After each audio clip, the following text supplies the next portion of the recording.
Good evening. We'll call the Committee to Infrastructure to order on Wednesday, October 11th at 7 p.m. Our clerk is not available this evening, so I will go ahead and take over those responsibilities tonight. And I will call the roll. I'll start with Alderman Shoneman. Here. Alderman Lopez. Here. Alderman McGinnis is absent. Alderman Dowd. Present. And myself. Also in attendance this evening, we've got Treasurer Fredette and Director Cummings. Thank you. Is Mr. Veo with us as well? Thank you. So we've got Downtown Specialist Veo, Director of Economic Development Cummings, as well as Treasurer Fredette. We'll begin with public comment this evening. So if you'd like to make a public comment to the committee this evening, please approach the microphone or chair as you see fit, Mr. Cutter, and state your name, address, and then begin your comments, please.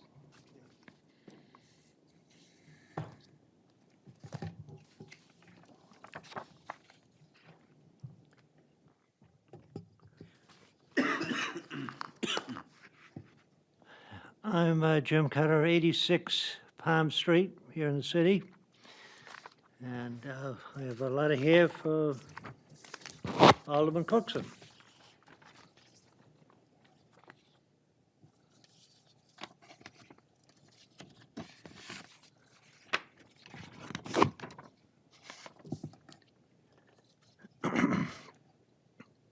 Dear Alderman Cookson, we are victims of the 1971 City Building Inspector's error and the Gibbelson's violations that have taken a third of the width of our driveway.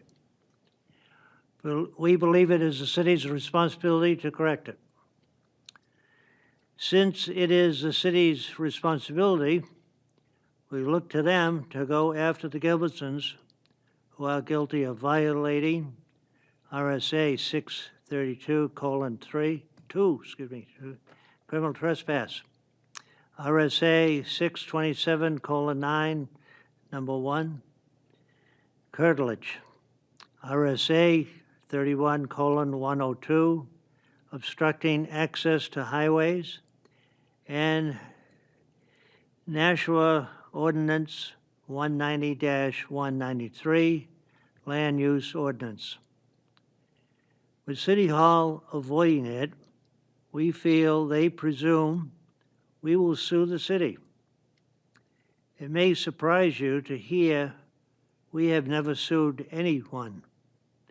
A favorite author of mine has, avoid like the plague any lawsuit, see enclosed. And I have that separate sheet, shows the cover of the little paperback, and down below it's number 259, avoid like the plague any lawsuit.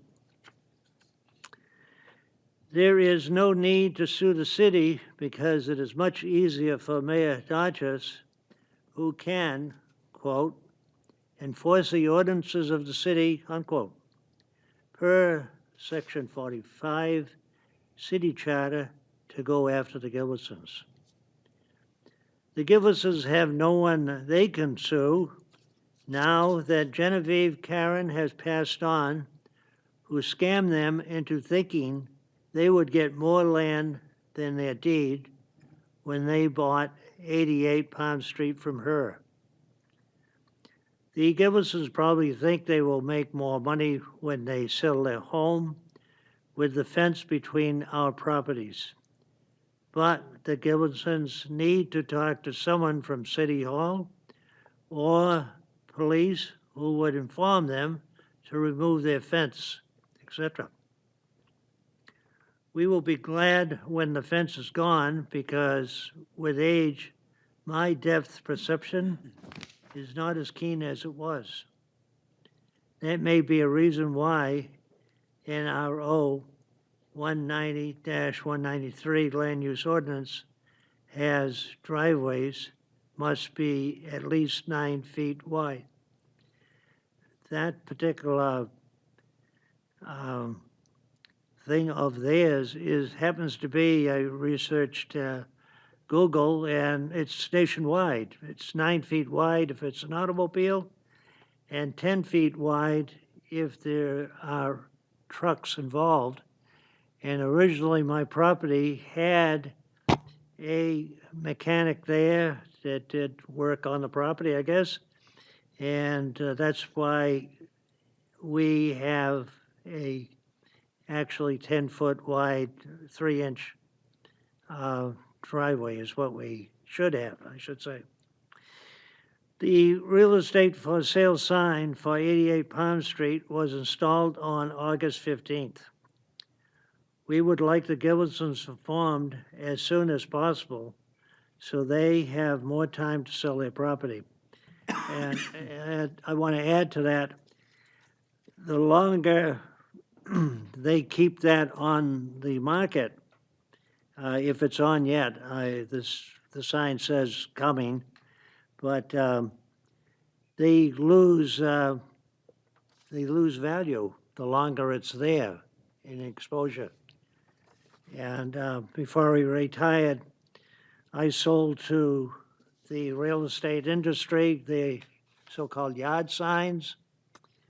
And I used to hear all the brokers talking, and I heard that at that time, plus finding out now. So that is it. Sincerely, Jim, and thank you very much for your time. Thank you, And Mr. Cutter. there again, I would like to see it done not only for myself, but for Gilbertson himself. Yeah, we don't want to have him losing value. Thank you very much, Mr. Cutter. Yes, thank you. Any additional comments this evening from the public? Public comment, if you do, please approach the microphone, state your name and address. Seeing none. Communications, we have a communication from Treasurer for Debt regarding delinquent tax properties. I'll make a motion to accept and place on file. Discussion? All those in favor say aye. Aye. Those opposed, nay. And that communication has been accepted and placed on file. Why don't we suspend the rules to allow for communications that have been provided after the agenda was prepared? And so discussion on that? All those in favor say aye. Aye. Those opposed, nay.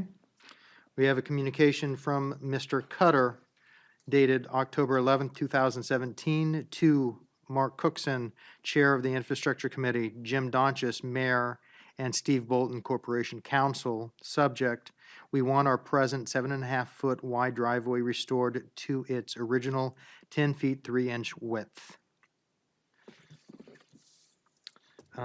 Discussion?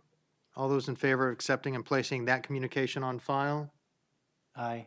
Aye. Aye. Those opposed, nay. All right, we have two more communications. One is from Director Cummings, Economic Development, to Director Cummings, Economic Development, from Jill Stansfield, Parking Operations Foreman, dated October 10th, 2017, regarding the parking zone recommendations for East Pearl, Quincy, and Cottage Streets. Each one of you has been provided a copy of that this evening. So I would ask, if you've had the opportunity to read it, if there's any discussion on that communication. If there's no discussion, then all those in favor of accepting and placing on file, say aye. Aye. Those opposed, nay. And that communication has been accepted and placed on file. Our third Alderman Schoeneman. Mr. Chairman, yes, thank you. Are we going to be discussing these at some stage, or is this our opportunity for discussion and presentation on these? Mr. Vale, is it the expectation that we'll be discussing them later this evening? And we're just placing them on file right now to have them before us? Yes, it is. Okay, thank you very much. Thank you. Thank you for the question, Alderman Schoeneman. The third and final communication is to Alderman Cookson, Chair of the Infrastructure Committee, from James Veo, Downtown Specialist, Economic Development Division, dated October 11th, 2017, regarding update on overnight parking program review. Discussion.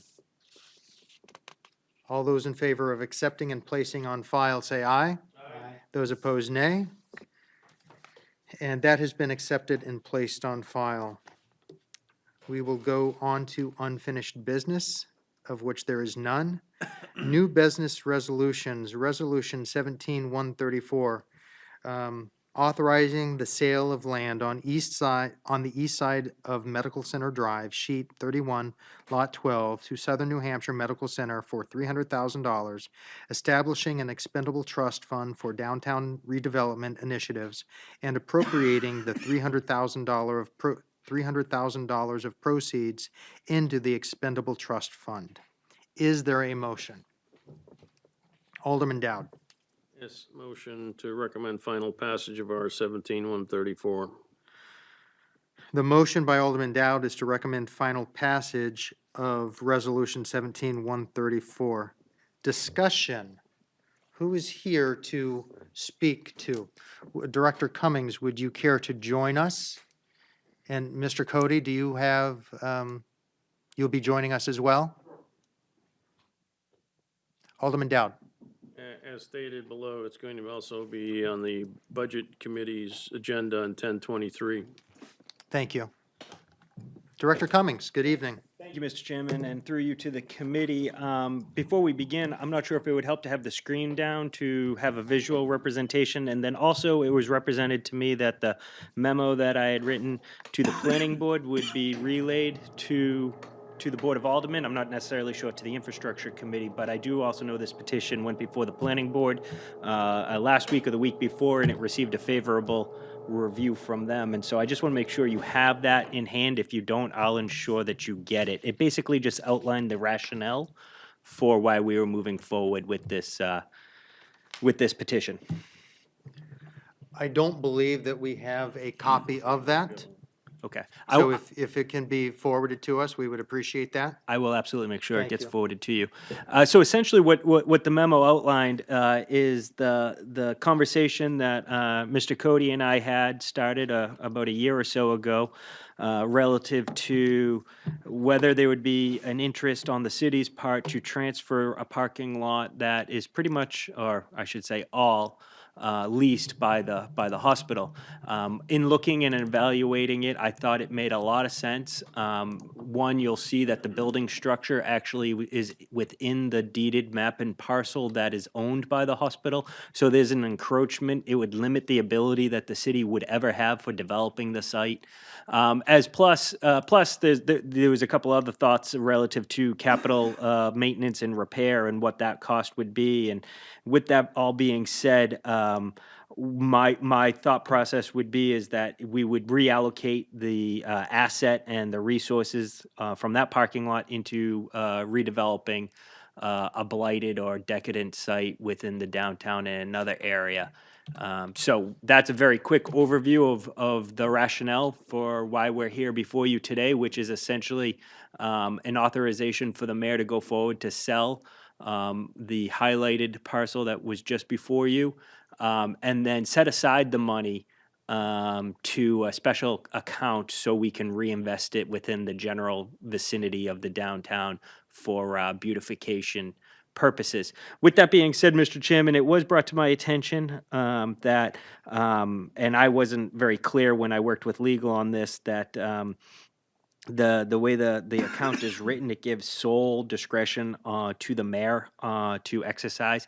That was not the original intent of this. So if the Board of Aldermen wants to be the authorizing entity, very, very happy to have that amendment. I know the mayor nor I want to unilaterally make a decision like that, so we would absolutely want to bring it before the Board of Aldermen. But that was just a scrivener's error on legal's part and my failure to effectively communicate with our legal department. But what we are hoping for is to segregate the money so it doesn't go into the general fund. Thank you, Director Cummings.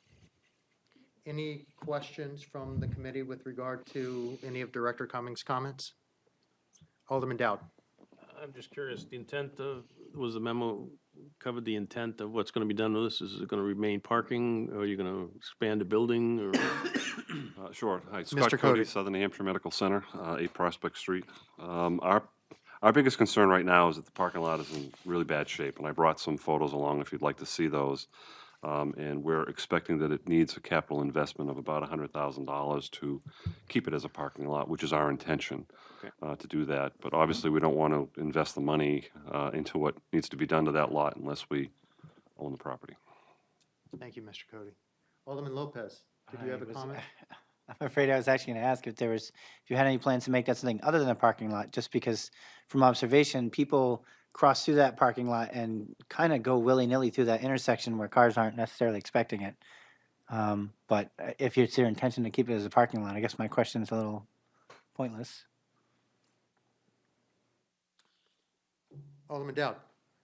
Yes, it seems like the purchase price is really also ought to take into account, as it does, that the hospital's gonna spend $100,000 to fix the parking lot rather than the city having to spend $100,000. So in essence, we're saving $100,000 and taking in $300,000. So it seems like a pretty good deal.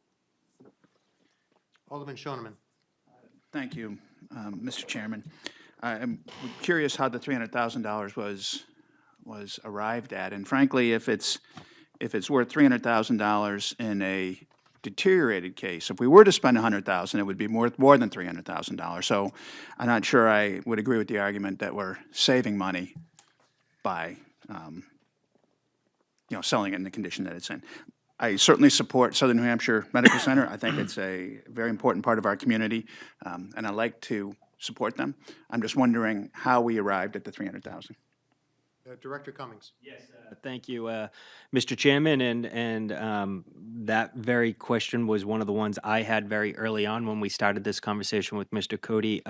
What we agreed to very early on was between the hospital and the city, we would hire an independent appraiser for a fair market value of the parking lot to be arrived at, which we have that report, and it promulgated a fair market value of $300,000.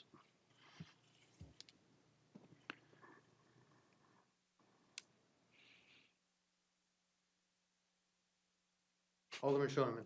Thank you. It certainly sounds good to me. Thank you. I appreciate that. I think it's great having the outside view on that. So the sale part of it sounds reasonable to me. I am concerned about setting up the expendable trust fund without having a clear idea on what the money is going to be spent on. This would be an appropriation, and an appropriation requires 10 votes, if I'm not mistaken. It's a supplemental appropriation. Supplemental so you would be appropriation. correct. Requires 10 votes, and we're essentially spending the money at that time. And then if it's, as was suggested in the purview of the Board of Aldermen, to actually allocate that money and disperse it at that time, then it's only an 8-vote expenditure. And I think it would be better for the city, I think better for the Board of Aldermen, if we were to sell this property, put it into the general fund, or at least have some mechanism where that actually, when it's actually spent, it requires a 10 votes. That's my concern about that. We are in difficult financial circumstances, and rather than vote to just put it into a fund that 8 votes can spend later, I would prefer, unless we know exactly, and this is an idea of what we're going to spend it on, then we defer that part of the equation until we're ready to spend it.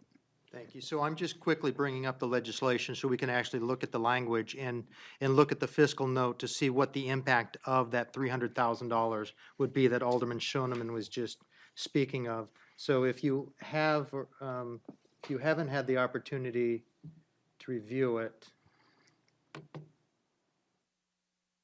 it's this piece of the resolution. I can't highlight it, I'm sorry, because of the way that it was scanned in. However, it says the fiscal year 2018 dollar amount under the limit established by City Charter 56C, the spending cap law. If you were to use this $300,000 to put it into the expendable trust fund, we were at $1.4 million, and now we would be at $1.1 million underneath the spending cap. And that was the point that you were making. Is that correct, Alderman Shoneman? Yes, I know that at least according to our status today, that this is not in violation of the understanding of the spending cap. And it's not so much a spending cap question that I'm looking at. Of course, there's court Sure. wranglings that are yet to determine where we're really at with that.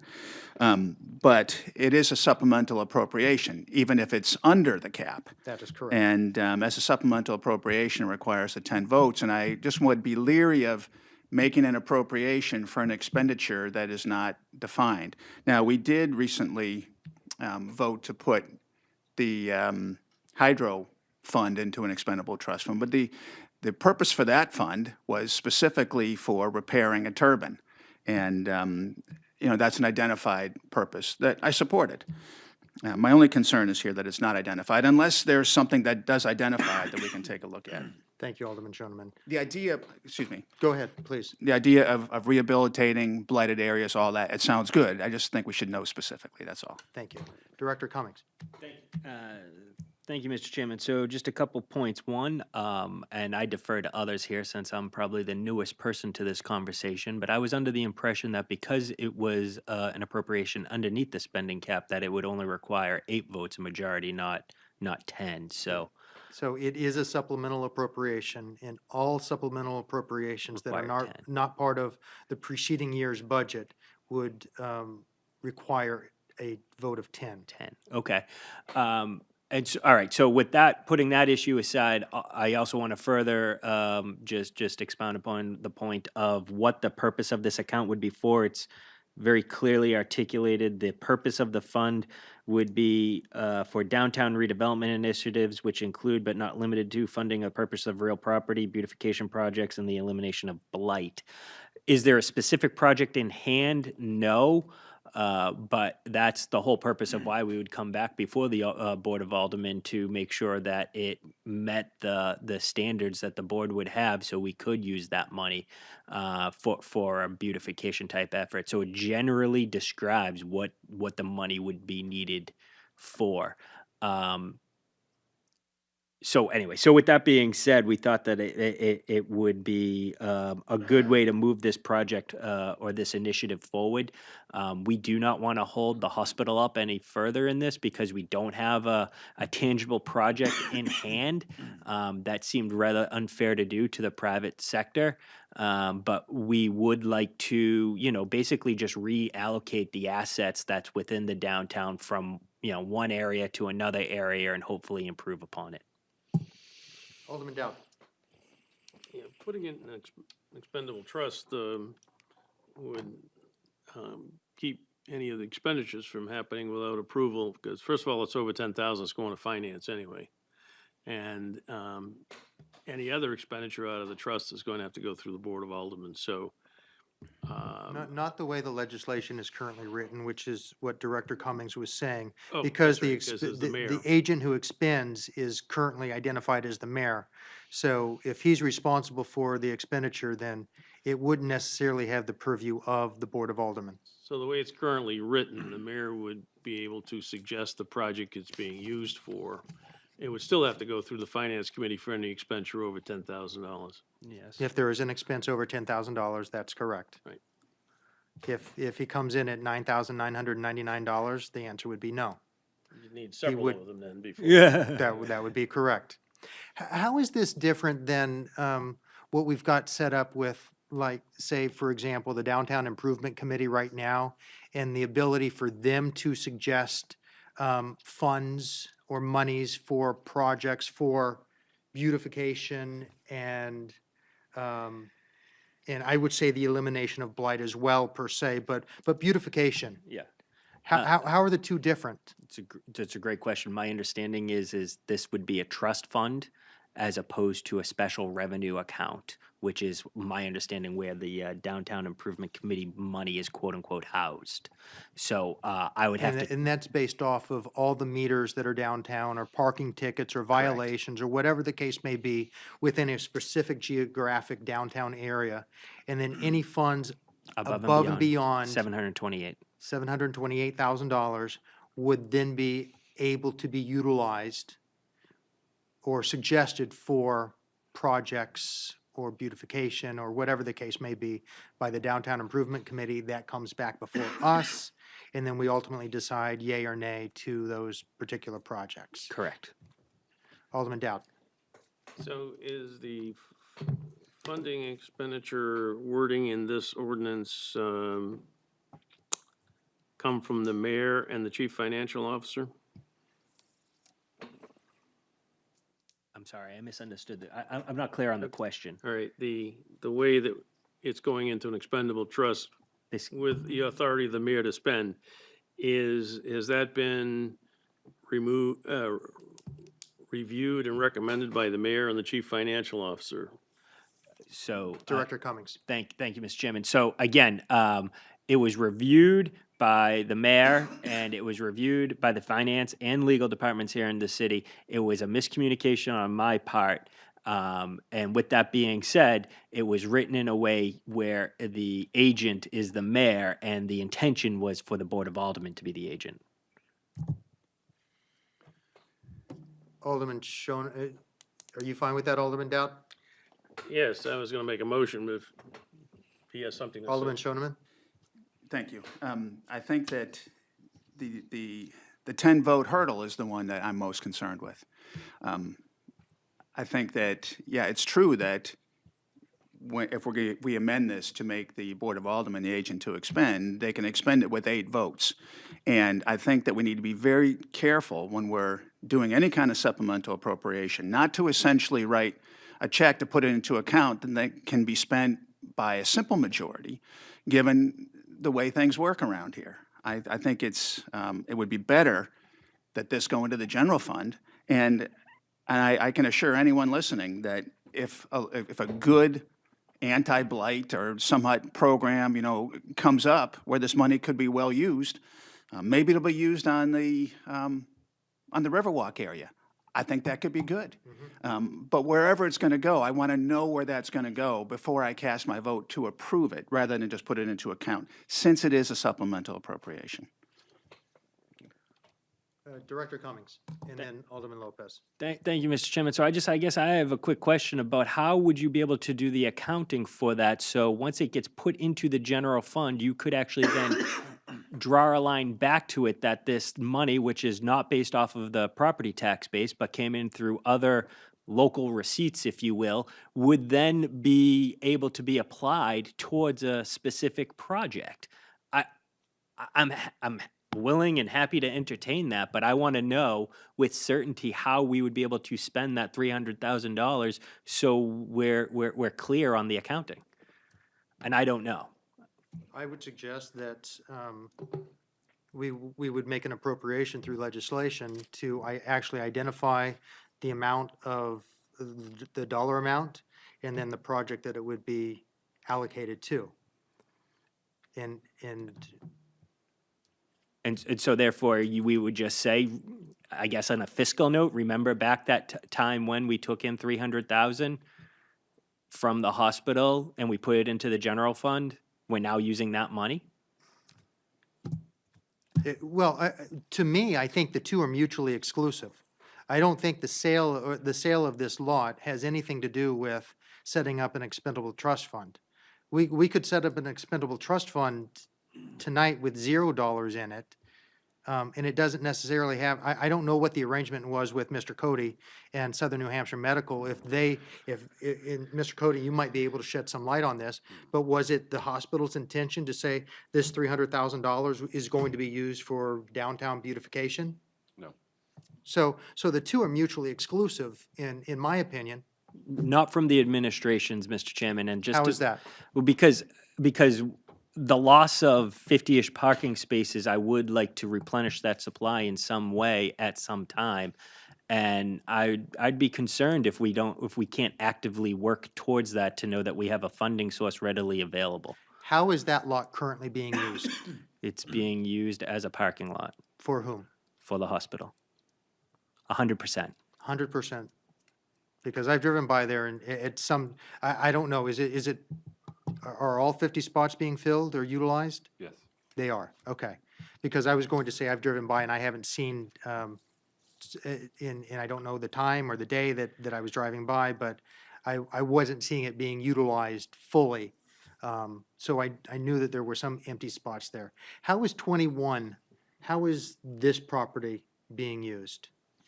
Right now, it's being used as an office building, Okay. And the intention is to keep it as an office building? yes, for the time Okay. being. And then you've just gone, not just gone, but you've gone before planning or zoning, and you're doing something with this lot behind 21. Is that correct? The most recent thing that we did was we merged a property that we owned on 6 John Street, 6 and 4 John Street, into the 21 East Hollow Street lot, and that was probably about a year ago. Right. And weren't you going to do some visible improvements to this area back here with trees and shrubs and improve this parking area? Did I We're- see that as well? No, we're maintaining it, and we're certainly taking care of it, and that's what we're continuing to do. It also needs pavement, so that's in the plan to be able to do that as well. We did remove the old Nashua coal and oil building that was down next to that retail shop. It's a little bit further down to the east. That was probably 2 years ago that we removed that. So I guess you could consider that an improvement. Of course. Alderman Dowd. Yeah, through you to Director Cummings, it's my intent, unless you have concern, to do two motions. One is to change the funding approval for the expendable trust to the Board of Aldermen from the mayor. And the second, if a 2-day difference is not an issue, actually it wouldn't be because it's gonna have to go to the full board anyway. I was going to make a motion to table until after the Budget Review Committee, and I would ask that the Chief Financial Officer and the mayor be at that meeting. So, how do we That want to was a do this, question I Alderman asked. Dowd? Oh, is that a question through? Question to him. All right, and then, Would and then you'll those make those Be motions. something that would help this along. Certainly. Mr. Cody? Just for whatever it's worth, the hospital is not opposed to the, city spending the money downtown. We certainly would appreciate any improvements that are there, so I just wanted you to understand that it wasn't part of the negotiations that we Understood. entered into. But Thank we're you. in support of spending the money downtown, I think we all would be. yes. I always put my hand up for that reason. Did you want to make a comment? Yeah, I Alderman just wanted Lopez? to reiterate that I am also in favor, and I can see the logic of trying to earmark it, if possible, for downtown usage, because you're taking an area that the city would have to put money into reinvesting. You're getting your market value for it. You're having another, community partner redo that area and make it look good. And then you're also getting to take the revenue and you're reinvesting it into a blighted or in need of beautification area downtown without drawing that out of the taxpayers' purses. So I was in favor of it. Thank you for your comments. Answer. Director Cummings? And again, to answer the question just very simply, we're fine with tabling. We're fine with the motion to change it to be the expending agent, to be the Board of Aldermen. Alderman Dowd? I'd like to propose an amendment to R 17-134 to change the funding expenditure from the mayor to the Board of Aldermen.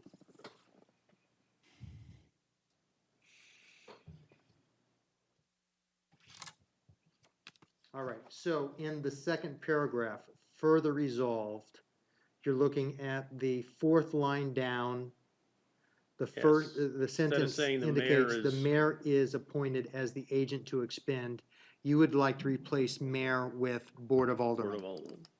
So does everybody understand the motion? The motion is to change mayor to Amend. Board of Aldermen. Yep. All right, discussion on that motion to amend.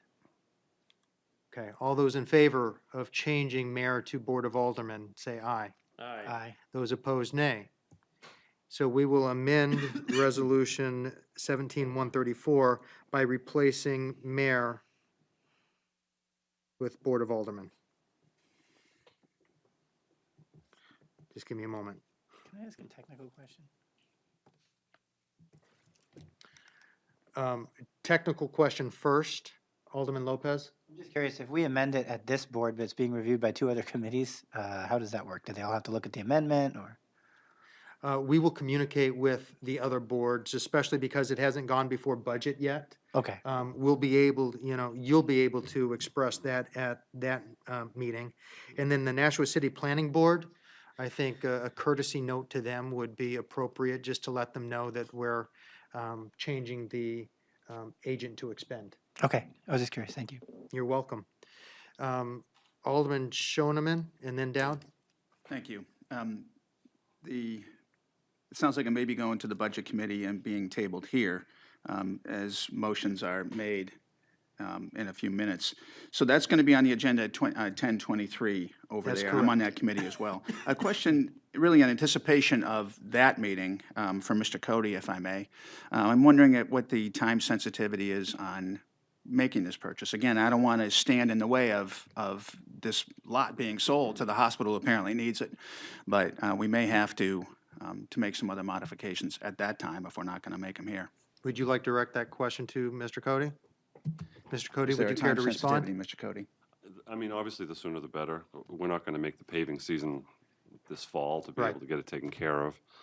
So we'll have to do some repairs to get it through. But, I mean, obviously, we'd like to get it done as soon as we can. Okay, thank you. Alderman Shoneman, follow-up? Yes, I too would like to get it done as soon as we can. That's the whole idea. We don't want to let it get bogged down here or at the Budget Committee meeting. Thank you. Thank you. Alderman Dowd? So regardless, because the budget has a meeting the 23rd, the next meeting of this committee would be the 25th. It can't go before the full board till the 7th of November, so it's not going to delay anything. That is correct. That is the timing as it goes before the different committees and then finally back to the full Board of Aldermen. Alderman Dowd? So I'd like to make a motion to table R-17-134 until our next meeting, which is October 25th, and request as part of that when it goes before the Budget Committee, that the mayor and the chief financial officer be there to explain the finances. So a slight revision to your motion to table. Can we make a motion to table Resolution 17-134 as amended? Yes. Okay. And then with regard to the latter part of your motion to invite the mayor and the chief financial officer, is that part of the motion, or is No, that it's something just- you'll address as chair of the budget? Just a whisper to the Understood. community So, development so we're director. tabling, we're tabling Resolution 17-134 as amended. All those in favor, say aye. Aye. Those opposed, nay. And Resolution 17-134 as amended is tabled until our next infrastructure meeting on the 25th. Thank you, Mr. Cody. All right. Moving on to Resolution 17-136, authorizing the city to enter into a short-term real property lease agreement for 44 Broad Street. Is there a motion? Alderman Dowd. I'll make a motion that we recommend final approval of the full board of R-17-136. Thank you. The motion by Alderman Dowd is to recommend final passage of Resolution 17-136. Let me just pull it up.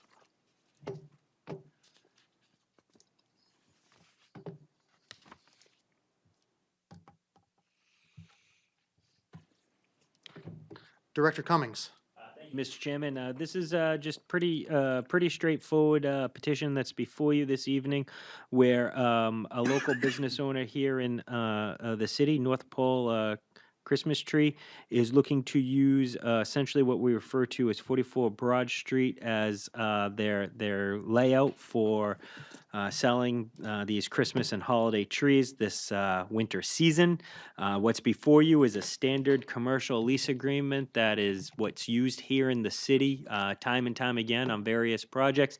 So the principal terms really aren't any different. The only two issues that I would point out is the term, which is approximately 7 weeks that we would be entering into this agreement, and the type of money that we would be taking in is somewhat of a unique type of arrangement where we're doing something in kind, where essentially what the city would be looking for, instead of receiving a fair market value predicated off of prior leases that North Pole has entered into in the past.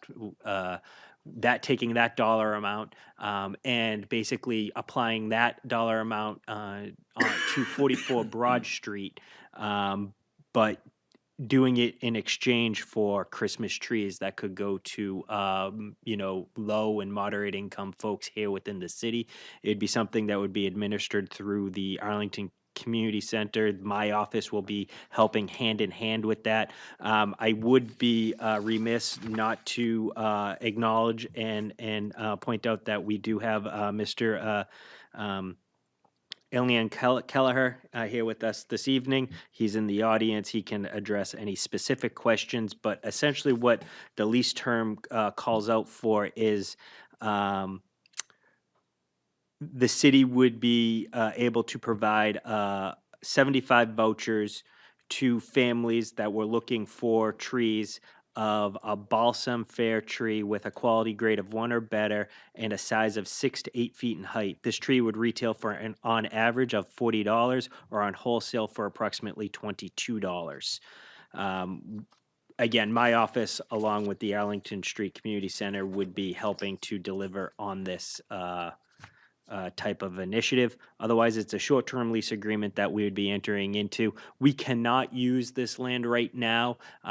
This was part of the Broad Street Parkway. We need to actually still receive state approval before we can actually sell this piece of land.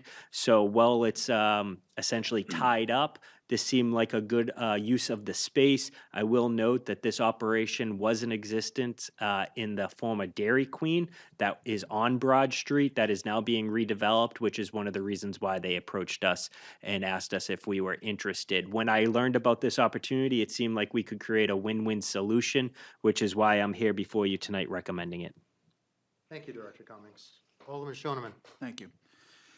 I think it's a great idea. I bought trees when they were located at the Dairy Queen there, and I thought it was great. It was good location, high quality, all these kinds of things. And I think the idea of making trees available to folks in town who may not be able to afford one is also a great idea. And it's a good use of land that we can't do anything else with right at the moment. Question I have just logistically about the land. Are there curb cutouts there? We used to be able to pull into the parking lot at Dairy Queen to do what we had to do. Is there access from the street? Yes. Easy in there? There is So- there is a curb cut. Right here in this area. So this is the existing car wash that is highlighted now. Just east of the car wash, there's a curb cut here, and there's a paved area as well that would be accessible as a parking lot for the winter months. And then all of this is green space. So, Correct. Yep. Alderman Shoneman. One thing that the operation used to have at the Dairy Queen lot was a trailer park there with electricity running. Do we have power that they can use, or do we need it? Can they do it without? How's that going to work? Director Cummings. That's a great question. I don't have that specific answer at hand. I do believe their intention is to have a trailer. I don't know if there'll be electricity. I would have to find out about that. Is that a question that you might have a response to this evening, or is that something we can research? You have to come up. Please come, join us. Yeah, have a seat next to Director Cummings. Thank you very much. Just for the record, if you could state your name and address, and then we'll My name include that is in the record. Alon David Kessler, and my address is 280 East Dunstable Road, Nashua, New Hampshire. Thank you. You're All welcome. right, so the question was, will there be electricity at this site as well as a trailer? Is that right? Yes, thank you for the opportunity to speak. And we would like to have a camper. I would like to say that first and foremost, we're extremely grateful for this opportunity. So with or without electricity, we would still be extremely happy to proceed. If not given access to electricity, we can provide a generator.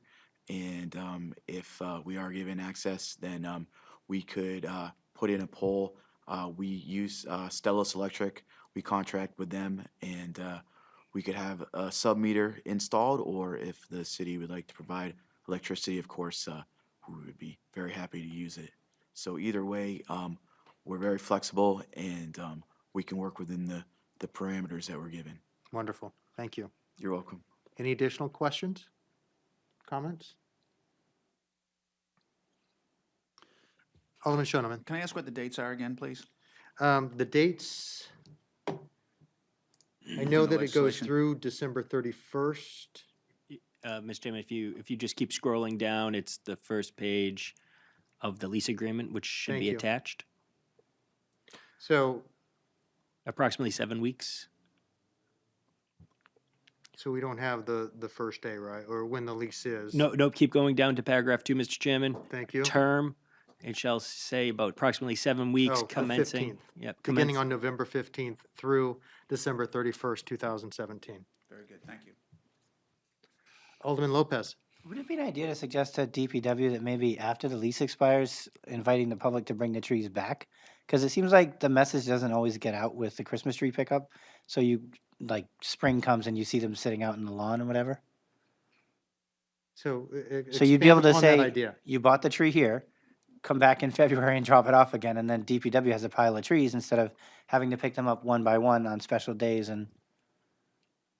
It's an interesting concept. I think it's something that we can, I mean, I was involved in a phone conversation yesterday where the Public Works and, Director Cummings and everybody was involved in it. I think it's probably a conversation that we can go back because we've been talking about getting at small group together. I think it might be a good idea. Thank you, Alderman Lopez. Okay. Not that, North Pole Christmas trees would be responsible in any way for the return of Imagine people said keep them trees. forever. Right, but we can absolutely look into that. Good. All right. Anything else, gentlemen? I just want to say, and thank you, Director Cummings. I love the rent. I'm very excited about the rent and appreciate the generosity of North Pole Christmas Trees to identify that they're willing to provide 75 vouchers to some of the less fortunate folks within the city of Nashua who might want a tree. So I'm very excited about that. And again, thank you. It's a wonderful testament to the businessman that you are and the generosity that you have, and that we're thinking about somebody other than ourselves, and we're thinking about those who may not be able to have a Christmas. And this may be one way to make it a little more special for them. So thank you. Thank you very much. Those are very kind words, and it's a privilege to live in the city of Nashua. So I think that it works in our favor. Wonderful. Thank you very much. Any additional questions this evening on Resolution 17136? Seeing none, all those in favor say aye. Aye. Those opposed, nay. Resolution 17136 is going to be recommended for final passage, and that will go before the full board of aldermen. Maybe if Sue gets these minutes done, it could go before the board as soon as the 17th of October. No, that's not right. It would be the 24th of October. So that's when we'll go back before the full board, and we'll make the recommendation for final passage, and hopefully it'll pass it that evening. So if you'd like to come again that night to these chambers and speak in favor of it, you're certainly more than welcome to. Yes, please. Thank you. Wonderful. Thank you. All right, new business ordinances, there are none. Tabled in committee. We have 3 ordinances tabled in committee. Again, there is a portion of Ash Street, which I don't think anybody's interested in taking from the table. I have been asked by Alderman Lopez not to remove the Grand Avenue ordinance from the table this evening, and we're going to try to get some more information on that. Would you like to speak to it? Yeah, I would just like to clarify for anybody who's curious. We had a petition from a lot of neighbors asking us to put a 4-way stop on the corner of North 7th and Grand Ave. And this is something that kind of dates back to one of the first, Mayor Donchis' first town halls he had at Boys and Girls Club, where the neighbors really made it apparent that there was a lot of cars going up and down through their neighborhoods. They were worried about all the children that are at play. And I have tried to approach this issue a couple different ways over the last 2 years, and I can definitely speak to that neighborhood being very child-friendly. There's a lot of kids that live in the neighborhood, and then there's also a lot of kids coming back and forth from Boys and Girls Clubs. So I really want to see a solution put forward. The response we got back from the engineering department was not in favor of a four-way stop as the solution. But they also pointed out that they're not in favor of four-way stops as a traffic calming measure in general. So I want to give them the opportunity to review the situation and make a solid suggestion that we can move forward on. Because the issue really isn't how we do it, it's that we focus on the safety of the children in the neighborhood. Thank you, Alderman Lopez. All right, so we'll leave ordinance 1742 on the table until we get some more information. And a true solution. So ordinance 1743, rescinding the authorization for parking meters on the north side of East Pearl Street between Quincy Street and Holmes Street. Do we have interest in removing that from the table this evening? Alderman Lopez. Do I have to remove that for discussion? Or make a motion to remove it for discussion? Would you like it? Yeah, ideally, we would remove it for discussion. I'd like to make a motion to remove it from the table. Okay, so the motion by Alderman Lopez is to remove ordinance 1743 from the table. Discussion? Alderman Lopez? So Director Cummings forwarded a detailed evaluation of the area, and I wanted him to, number one, have the opportunity to summarize it. And then additionally, I wanted to know whether his recommendation would be that we try to amend for what he's suggesting or reapproach this as a different piece of legislation. Thank you, Alderman Lopez. Director Cummings? Thank you, Mr. Chairman, and through you to the committee. I just want to point out by saying that we were asked and tasked to do this at the last Infrastructure Committee meeting, so we were just fulfilling our obligation with providing this memo, which is essentially a background to how we got to where we are today relative to this meter issue on East Pearl Street. And then to answer Alderman Lopez's very specific question, it would be my recommendation, just from a parliamentary process, is to amend the current legislation before you, if the sponsor is open to it, with the recommendations as outlined in the memo. I believe the way we can solve this problem most efficiently is by essentially changing how we regulate Cottage Street. If we were to remove the meters from Cottage Street and make it 2-hour parking limit, I believe we would be able to service and accomplish the needs of Bridges without actually negatively impacting the city's financial position relative to the meters. I will also just make a note that this is an exception to the rule. Usually as a best practice, I would never suggest we eliminate meters. But I do understand why we need to do it, and I think this is a good compromise all the way around to help solve the problem. Alderman Lopez. I just would want to point out specifically that I had been looking at a specific situation based on a constituent concern directed to me. And what the Economic Development Office did was look at the area holistically. And I think they found a better solution because the crossing the road issue is solved. They found 10 spaces that generate a lot less revenue collectively than they should be. So it kind of seems more efficient to me to be focusing on things that aren't revenue generators. And in addition to it, they also recommended or made recommendations that would improve anybody who's parking for a long duration for the rest of the street too, to keep those spaces from being unduly occupied. So I thought they made really good recommendations. I just didn't know if it would be a practice to replace my suggestion with all of these. I am definitely in favor of doing it though. Thank you, Alderman Lopez. Alderman Shoneman? Thank you, Mr. Chairman. Just parliamentary procedure. I don't think we've actually voted to take it off the table yet, have we? Or did I miss that? You're right, we started discussion. Yeah, and- let's take it off the table if we could, and then make motions to. Thank you. So the motion by Alderman Lopez is to take from the table. All those in favor say aye. Aye. Those opposed? It is taken from the table. Is there a motion? Alderman Lopez. I'd like to amend my original motion Why don't you just do it for final passage at this point? Okay, And we'll I'd like to start make a with- recommendation for final passage. Good. All right, now we can start the discussion. Alderman Shoneman. Thank you, Mr. Chairman. In as much as we received this tonight, could we ask Director Cummings to kind of walk us through the plan here so that we have an idea of what the new plan would be, and then we can make our motions to amend? Great, thank you. Director Cummings, I'm sorry for the demotion. No.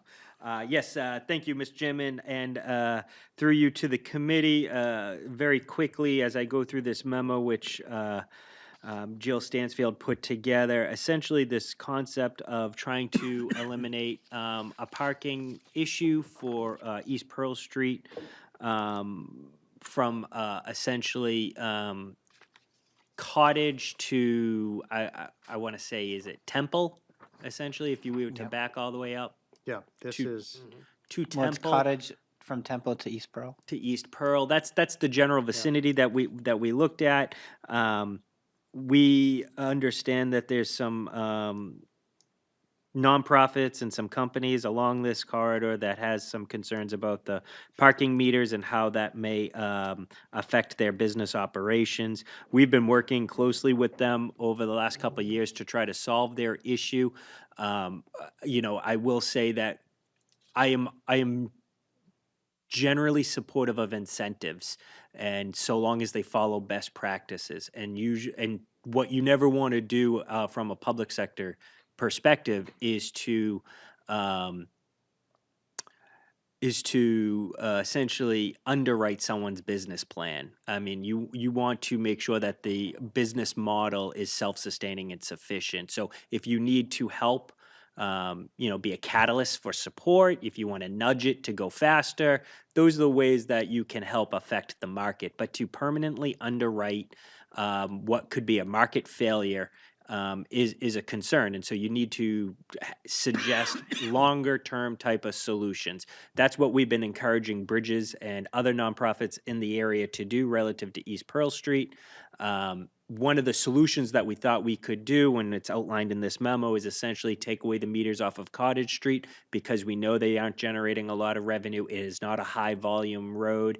And so it would provide a lot more spaces in a close walkable area, and I believe be a better solution than what was proposed in regards to just taking away meters off of a main thoroughfare of East Pearl Street. That's essentially what the memo articulates. It also goes on to further comment, and I want to just make sure I get the streets right. The city may want to entertain the idea of implementing 2-hour parking on the west side of Quincy Street between East Pearl and East Hollis. That was another idea that was suggested. I don't know if you really want to take that into consideration tonight, but through observations through their parking operations department, they did note that the cars are staying in that area for a long period of time. It's not something where you'd need to necessarily have meters per se, but regulating it in a way where you do have turnover so the businesses in that neighborhood had access to that parking may be something that you'd want to take into consideration. Those are the highlights of the memo that's before you this evening. so I scaled back. I took a larger swatch of the land that we're talking about. So again, on the west side of Quincy is where they're proposed, or would be proposed, 2-hour parking. All right.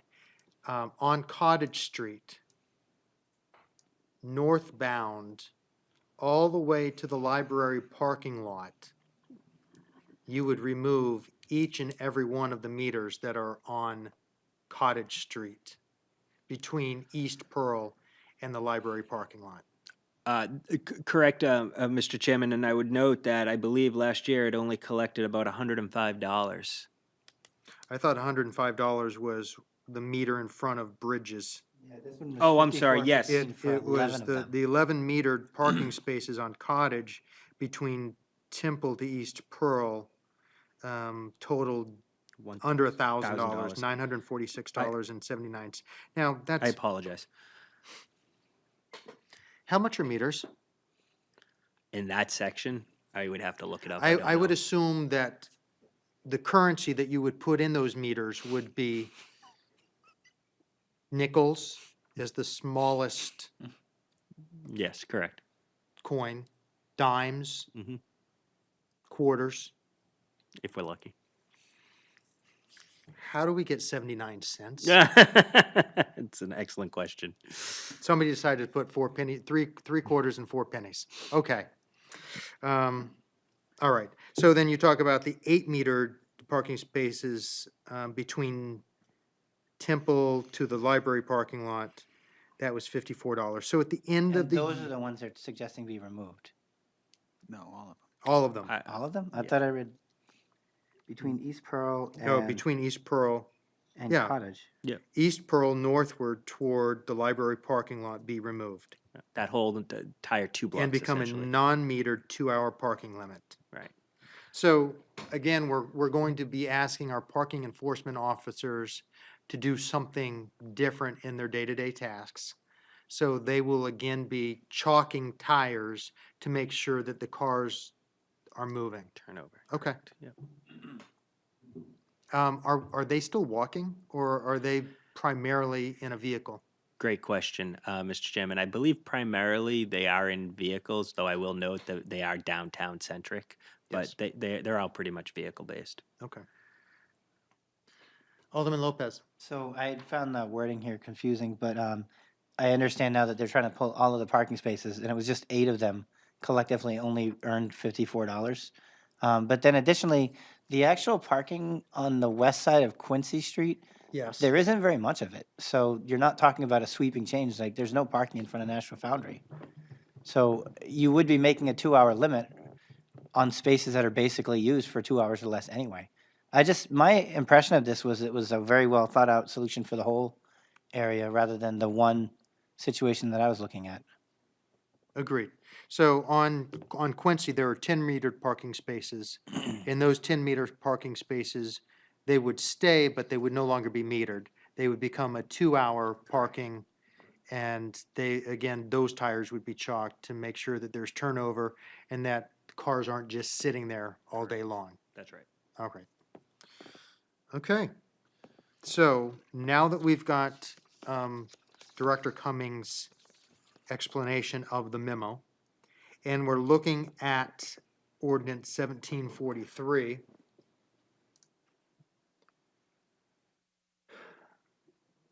the following streets are designated as parking meter streets listed on this. This is identified as zone.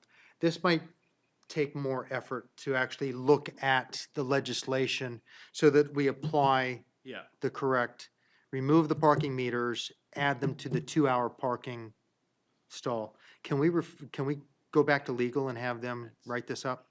That, Mr. Chairman, that's Director what I was Cummings. just going to suggest. I was going to suggest if you'd allow me the opportunity, I will, if you're open to the recommendations as outlined in this memo, I will essentially work with legal to draft it and have it before you for your next infrastructure committee meeting. If there's no time sensitivity to this and you're open to that petition, then we would file it for November. Are you fine with that, Alderman Lopez? Great idea. Okay, good. Alderman Shoneman. Thank you. I think that's all a great idea, too. I like the idea of, if we're not getting big revenue on the Cottage Street meters, just make them 2-hour parking.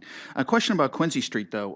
Are there meters on Quincy Street right now? I thought that was unmetered and no time limit.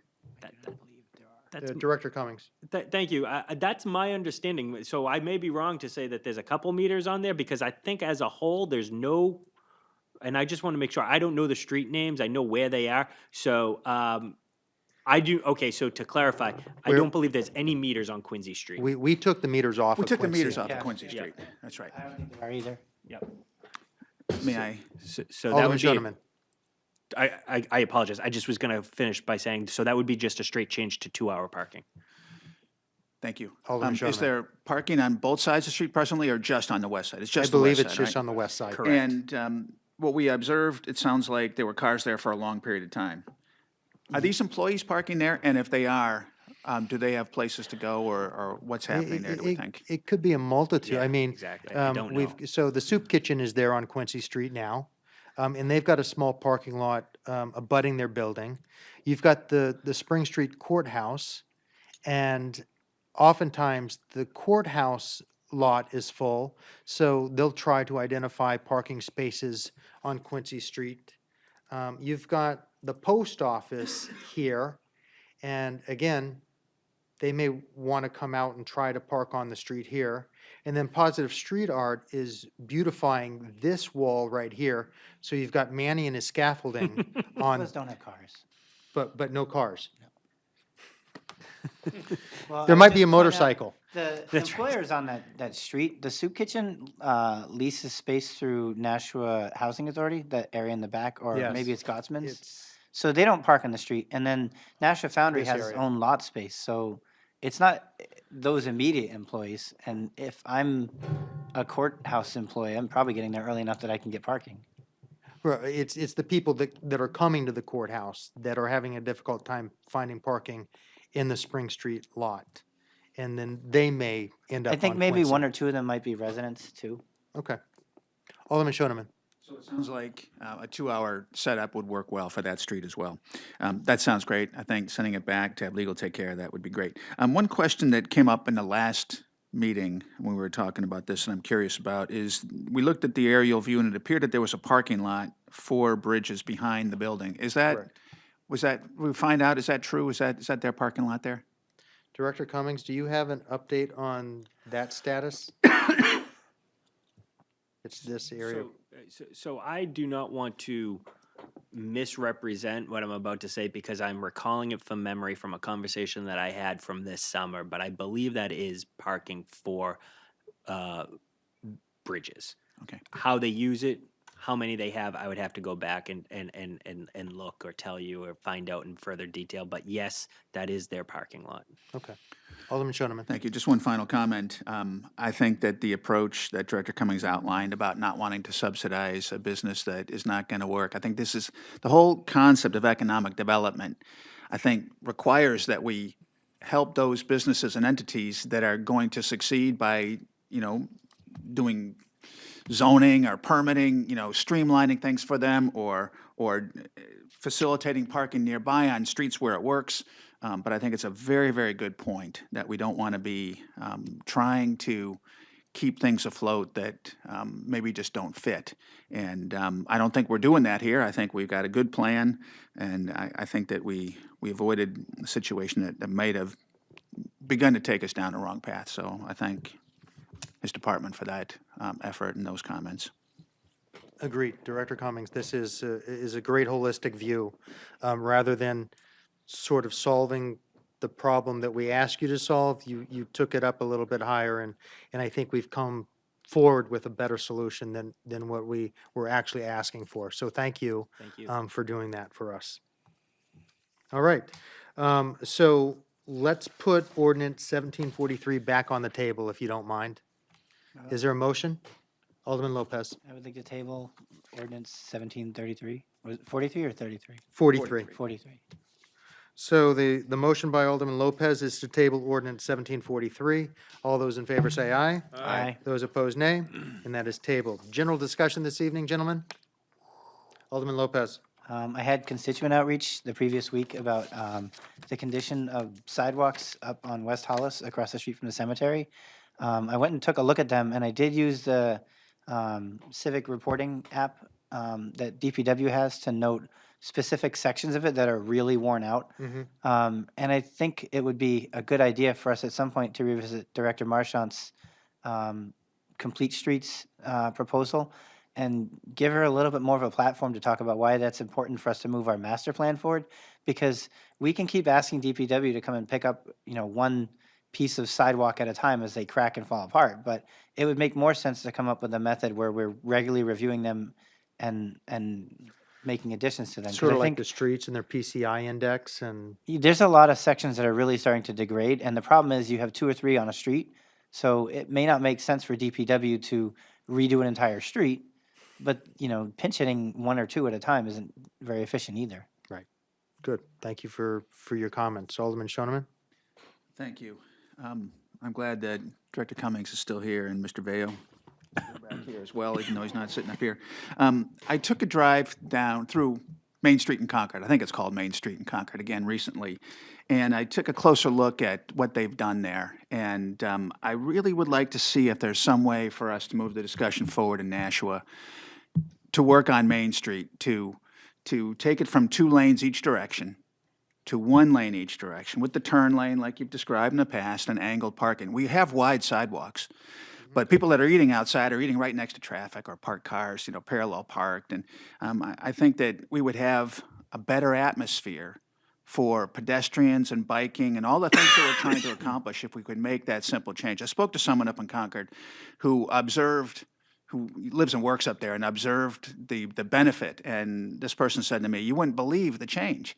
And I know what Main Street up in Concord looked like before, and I know what it looks like now. Like I say, I drove again, taking a more deliberate look at it. And I think the benefit is tremendous. Now, to get that done, I think is hard. And it would be a hard sell. And folks listening at home, maybe sending emails right now. I don't know.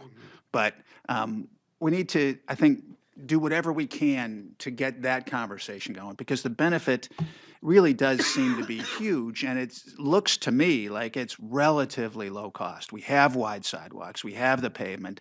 It's just a matter of rearranging things. Now, I don't want to oversimplify it, but we do have Broad Street Parkway, and much of what we talked about in the past about making changes downtown, whether it's the one-way situation or narrowing Main Street, all hinged on Broad Street Parkway being done, and it's done. So whatever we can do, and I don't set anyone's agendas, I just sort of raise the issue.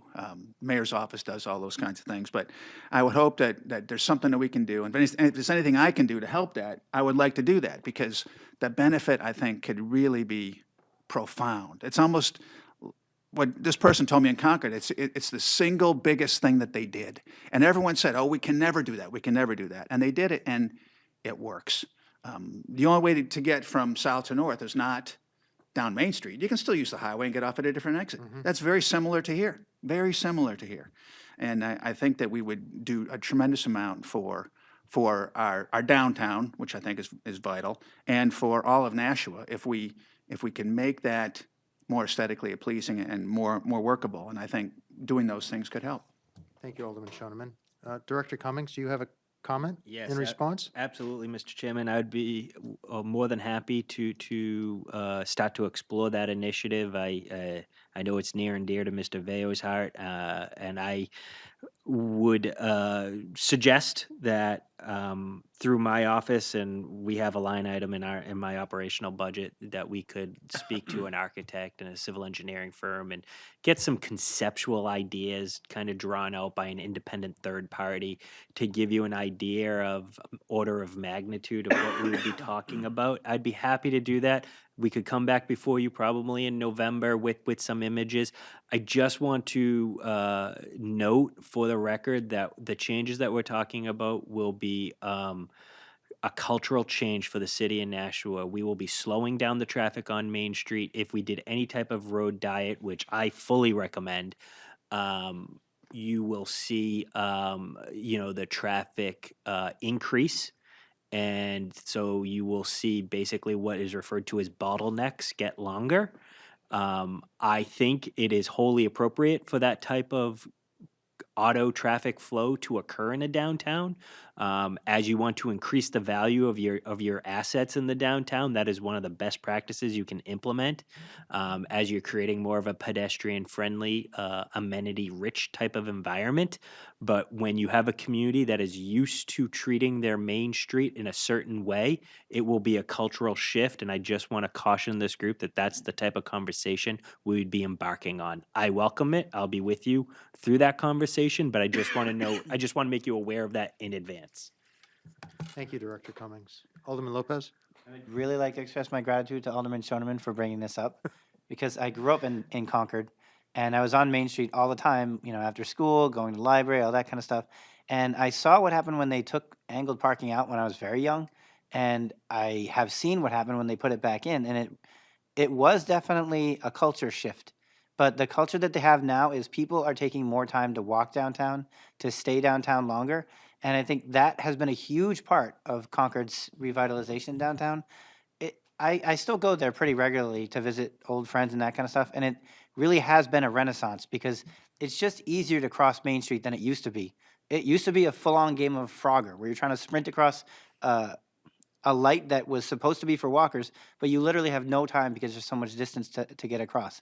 Now it's much more leisurely. You can do it with packages. Um, I think it's been unbelievably beneficial to Concord. To Director Cummings' point about it being a culture shift, I think the loop that was proposed earlier this year, where we start looking at how the one-way traffic flows between east and west, I think that'll be a necessary part. And basically, people who don't want to bottleneck on Main Street can go around it instead of trying to go through it to get to their destination. I think that would add a lot. And then the last thing I would want to add is the one thing I wish they had done in Concord, which we could potentially include here, depending on how the curbs work, is I wish they had done reverse angle parking, because I cannot for the life of me understand why somebody, once you get in the habit of doing it, wouldn't prefer to unload their car from the sidewalk instead of having to unload it in the street and walk around. I never understood that. It makes so much sense for me, but again, that's a culture shift. So I would like to see that one piece considered in a diagram. Alderman Schoeneman. Thank you. I appreciate the comments about it being a culture shift. There's no doubt that that's what it is. But I think that the culture shift, the culture can benefit from that. I think that the new culture that we could implement or facilitate that would be more pedestrian friendly and bike friendly and perhaps quieter and slower, I think would do a lot for the city. It really would. And I'm hoping that if we do it right, we talk about it in these forums, we work on it, that we can get folks at home behind us and begin to embrace it and maybe get excited about it. But I think that if we take a look at what's been done elsewhere, the difference is profound. And I think Nashua is poised to benefit from those kinds of things. Thank you, Thanks. Alderman Schoeneman. Alderman Dowd. I would ask when you're investigating this that you get input from both the Nashua Police Department and the Nashua Fire Department, because you could affect their response time. Director Cummings. I assure you, not only will they be part of the conversation, but all the departments here in the city, along with all the major stakeholders within the downtown. That's why it will not be a quick type of exercise, but one that we will start. Thank you, Director Cummings. Just wanted to remind the committee that one of the communications that we accepted this evening was from Treasurer Fredette regarding delinquent tax properties. So we will be going into a non-public portion shortly. Just as an FYI. So I'm going to ask for public comment. There is none. Any additional remarks by Alderman? Sorry, Director Cummings, did you want to? Yes, I just had one memo that I submitted to you this evening that I just want to call your attention to it. Please do. Thank you, Mr. Chairman. Essentially, I wanted to give you a status update on this overnight parking project that we've been working on. Essentially, I can report to you that we have consensus within the city, and we could, if this committee was open to it, amend the legislation that's in front of you for Ash Street to include a few additional streets as outlined in the memo. Within the Franklin Street area, you'd have parking between Front and Locust. Charles Street would be between Auburn and Fairmont. On Auburn, it would be the entire length. Fairmont would be between Amherst and Charles. Then within the Tree Street neighborhood, you'd have the entire length of Belmont. You'd have Ash Street between Kinsley and Lake. Then you'd have Chestnut between Kinsley and Lake as well. How we arrived at this was through a lot of internal conversations. Essentially what was suggested, and we had a conversation with Chairman Cookson yesterday, was that we would put forward basically an incremental approach where a working group, which this committee would be part of, would monitor how these streets do over the next year or so if we were to move in this direction. And then if it seemed to work out well from a snow clearing and solid waste collection perspective, we would look to permanently include them in the program. Last element that we have that I want to call out to you is we do have some town hall meetings coming up in the neighborhoods to talk about these very issues. We have one set for October 18th at 6 p.m. Up at the Hunt Building to work with the Franklin Street neighborhood. And then we have another one set up for November 2nd to work with the Tree Street neighborhoods. We don't have a location yet but we would be soliciting that input to make sure that we're moving in the right direction from a neighborhood perspective. I'm saying this all to you because I know we have a time pressure to get this done. I'd like to, if it's the will of the committee, start working on putting some legislation together to articulate these recommendations and hopefully have this body act upon it before the session expires. Thank you, Alderman. Apologies again, Director Cummings. Alderman Lopez? Can I suggest Elm Street as a possible location for that meeting, just because a lot of people would be able to go? Yep, yeah, absolutely.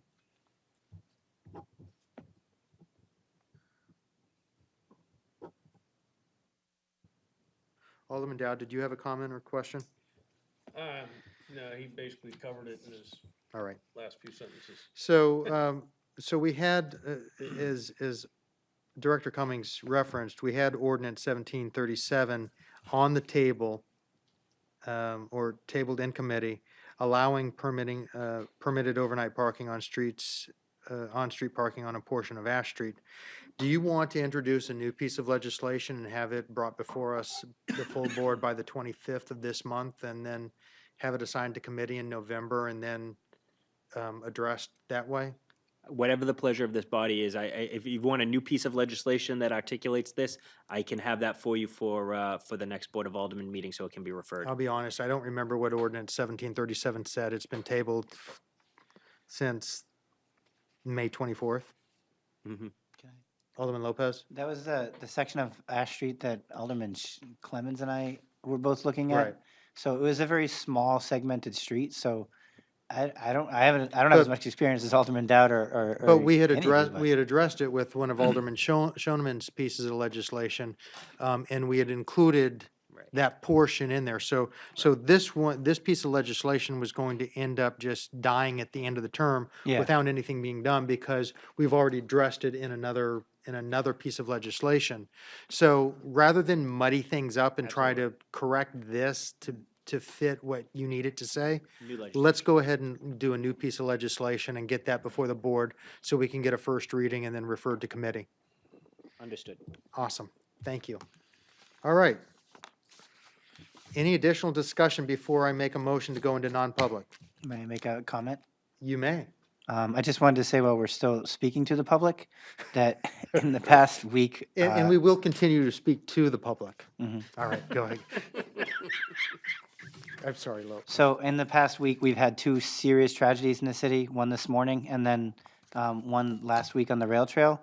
And I just wanted to express my condolences to the people who are affected by that, the friends, the family, the witnesses, and also remind them that we have a number of mental health crisis agencies and supports available in the city. So please use those, because it was a lot for everybody to go through in a short amount of time. And I think people are really, really feeling it in my neighborhoods. Thank you, Alderman Lopez. Treasurer Fredette, did you have a comment that you needed to make prior to us making a motion? Yes, the first part of this is not, is public, Is public? yes. Very good. That is not necessarily on the agenda, but why don't you go ahead and join us? We'll start the public conversation and let us know when we need to go into non-public. Do you need the keyboard? Yeah, I needed, I was going to sit over here. You are more than welcome. Do you need the keyboard as well as the mouse, or just the mouse? You need both. I think There you go. I need to get that. Oh, well, here, I give me have, the mouse for a second. I have the presentation on the, it's already on there. It's, yeah, That one? right there. In that, this is public. That's public. Okay, why don't you sit here? Enjoy You'd have to yourself. look backwards. No, you wouldn't, never mind.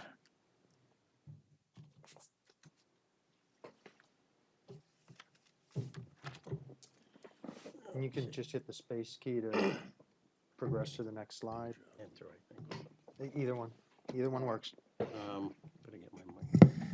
Next time I'll ask to be first on the agenda. So why don't you just go ahead and state your name and address? for Thought your no. agenda was short tonight.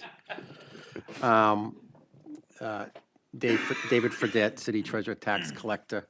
I know it's a little late, but before I get into the quick presentation. I think I haven't been in front of this committee in a while on this issue. So just for a brief overview for some of the newer ones, maybe, as part of my responsibilities, besides billing and collecting taxes, we have to deal with people who are late in paying taxes. And although the city does have a 99% collection rate after 1 year of billing, which is very good in the state of New Hampshire, we do have a few that are struggling sometimes to pay their taxes. So what we try to do, and although there is no written policy, is we try to work with these people as much as possible. We create payment plans, agreements on when they may refinance to pay off what they owe. And that tends to be productive to a certain extent, but then there are always some that just have great difficulty in paying. So this overview is just on a few. Most of these properties are in the downtown commercial area, because if we end up deeding them, economic development will be the key in trying to either sell or just get these properties productive again.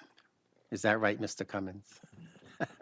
Absolutely, Mr. Treasurer. So I'll just review them with you. The non-public session is really basically, there's a lot of personal issues related to all the properties, and those items we prefer to talk about them in non-public. So the first property is 1618 Central Street. This is a multifamily. And this one I have met with the owner. He does have an agreement with the city. He does make monthly payments. And his plan is to refinance and pay off what is owed in taxes. So as we get on to later on tonight, there will be a motion on certain ones not to deed. This would be one of them because the person is working to pay his taxes. The next one is 253 Main Street. This one is just down the road here. There's another lot right behind it that will be next. They also have a payment plan, and their agreement is that they will be financed by the end of this year, calendar year. So they only have a few months left. They have met the agreement so far. They make their payments every month. So this is one that we'll ask not to deed at this time. This is the lot that's right behind the previous one. It's a parking lot behind the building. And as you can see, I should have showed you, you can see I have the assessed value of the property, what's owed, and the type of property it is, account number. 342 Main Street is a lot next to right on the corner of All Street. In Maine, it's next to I don't know what it is, Hertz? Enterprise.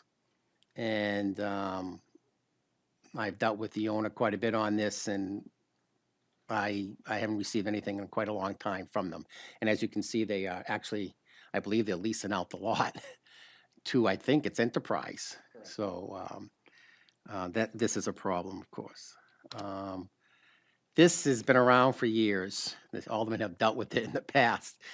This lot and the next one is on Bridge Street.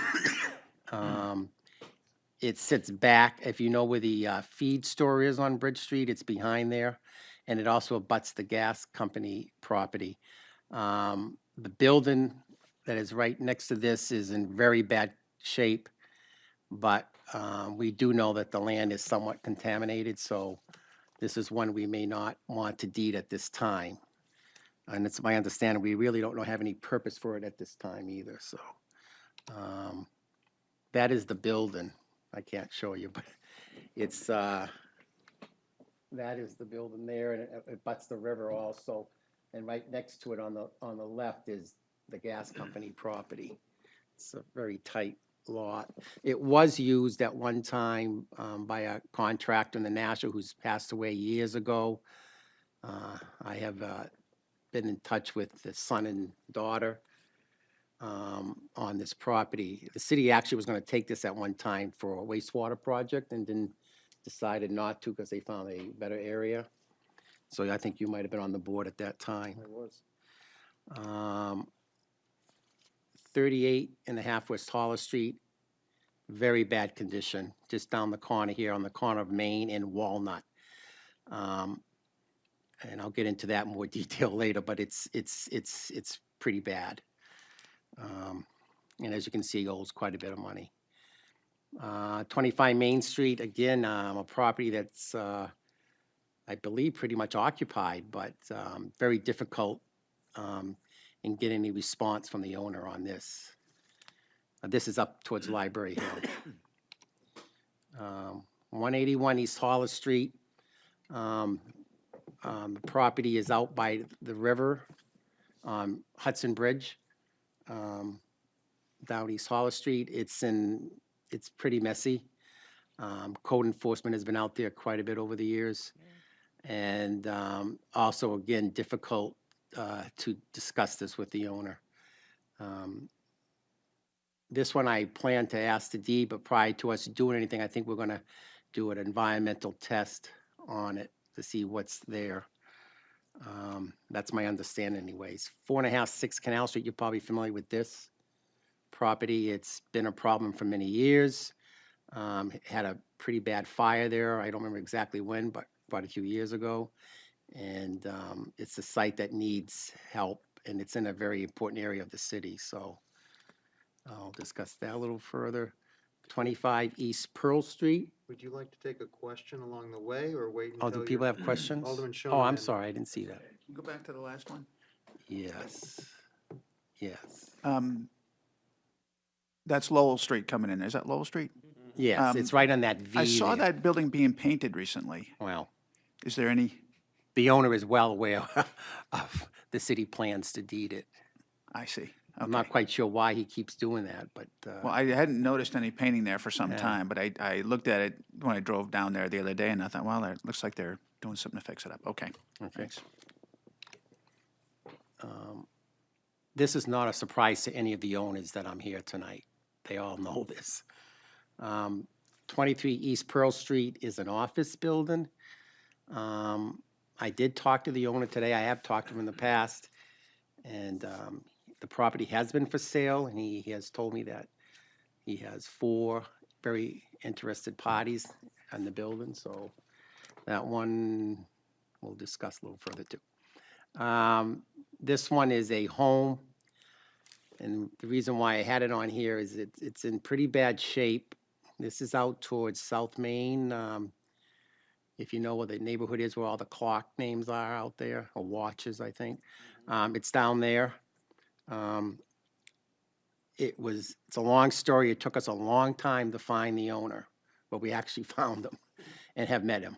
So I can give you further information on that. So it's a single-family home that needs a lot of attention. And I think that's, okay. That was the last one. I just wanted to point out the RSAs, that reasons not to deed property. There's basically 2. One is that there is environmental problems on the land. And the other is just a general paragraph that it says that the alderman or selectman can not deed for various reasons. It's somewhat general. For any other reason would be contrary to the public interest. So it's kind of a general statement. So anyways, those are the 2 RSAs that allow communities not to deed, which we have used in the past. And then this RSA that allows us to go on the property to do an environmental investigation. That's an RSA. We have done this before on other properties. And the last part is, it's really just a concern. There are several laws, once you deed a property, that we have to go through. And then in the future, if we turn to sell it, sometimes it is hard for people to get a mortgage. But they just have to know that when they're buying the property. So I just wanted you to be aware of that. I could go over especially 8089, it's a very long RSA. And it has to do with if you sell the property, the former owner gets first right to buy it. So it's just more delay. You have to give them so much time. And if they can't buy it and you sell it within a period of time, if there's any profit on it, you have to return that profit to the former owner. The communities cannot keep it. Years ago, if you sell the property, the towns or cities would keep that. this law was passed in the 90s and prevents that. But most of the time when you're selling these properties, there is really nothing left because the taxes due are quite high. So anyways, so those are the two, the areas I wanted to discuss. Thank you. Alderman Dowd? Just a question, can the city retain the property and use it for its own purposes? Yes, Okay, thanks. yes. Well, we did, well, yeah, yes, you can do, absolutely. Sometimes we retain property for years and then sell it. You know, that one Buck Street, we did that with that old house, and now it's a parking lot. But we had it for years. All right. So now, Any additional discussion before I make a motion to go into non-public? All right. So I would move that the committee go into non-public session by roll call pursuant to RSA 91A3(2), paragraph C, for the purpose of discussing matters which, if discussed in public, would likely adversely affect the reputation of a person or persons not a member of this board. I will need a second to that motion, please. Second. Alderman Dowd has seconded it. I will call the roll. Alderman Cookson, yes. Alderman Shoneman? Yes. Alderman Dowd? Yes. Alderman Lopez? Yes. So we have 4 yeas, no nays. Motion carries. We are going into non-public at 8:36 PM. Mr. Veo, would you